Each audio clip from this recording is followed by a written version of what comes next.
নমস্কাৰ, মই শুনেশ্বৰ বৰা। খুব ধুনীয়া এটি ৰাতিপুৱাৰ সৈতে আজি যিহেতু দেওবাৰ, মই গৈ আছোঁ খুব সুন্দৰ ঠাই এডোখৰ ফুৰিবলৈ।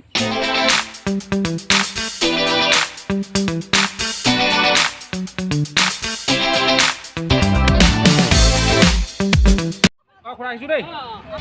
ফাইনেলি আমি ৰিয়াহঁতৰ ঘৰৰ পৰা ওলালোঁ আৰু বিকি আছে। বিকি হনুমান গেটত লগাই দিয়া। পিছফালে ৰিয়া আছে আৰু ৰিয়াৰ বান্ধৱী আছে অকণমান পৰিস্মিতা আছে। আজি আমি গৈ আছোঁ এতিয়া কপিলা মুখলৈ। আমি এইখন বাচন্তি লৈ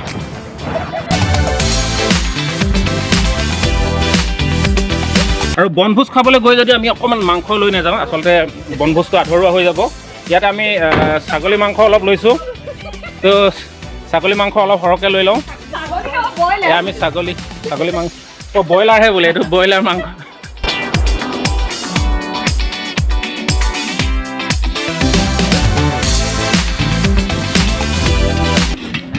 ককিলামুখ বনভোজস্থলী পালোহি। এজন আমাৰ বিকি ভাইটি ৰিয়া। পিকনিক খাবলৈহে ভাল, কৰিবলৈ বৰ কষ্ট হ'ব।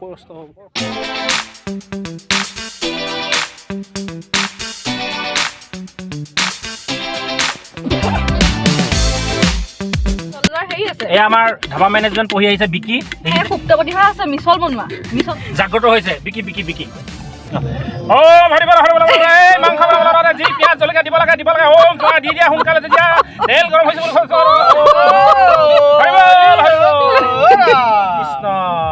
ভাল হ'ব লাগে। ধোঁৱা ওলোৱাটো নে নোলোৱাটো? এইজনে ৰচুন এটা কাটোতে 1 ঘণ্টামান লাগি যায়।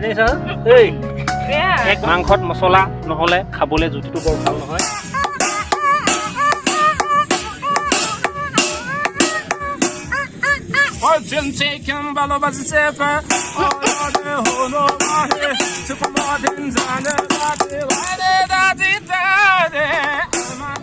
এয়া অভিয়ে পালেহি আহি।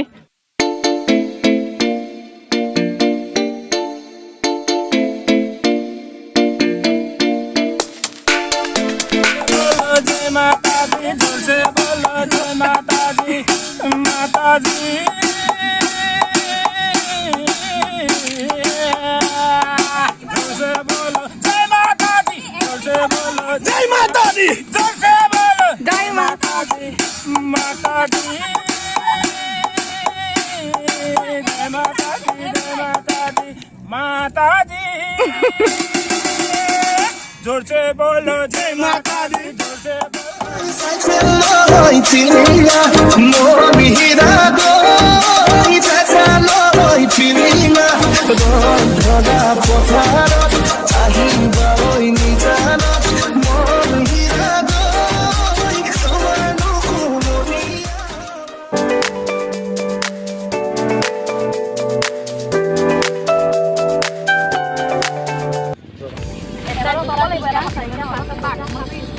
তো আপোনালোকে য'তে পিকনিক খাবলৈ নাযাওক কিয়, পিকনিক খাই শেষ হোৱাৰ পিছত সকলোৱে যাতে চফা কৰি থৈ যায়। আমি বনভোজ খালোঁ আৰু হোটেলখন আমি চফা কৰি থৈ গৈছোঁ, যাতে ইয়াতে আকৌ কোনোবা খাবলৈ আহিলে তেখেতলোকৰ যাতে অসুবিধা নহয়।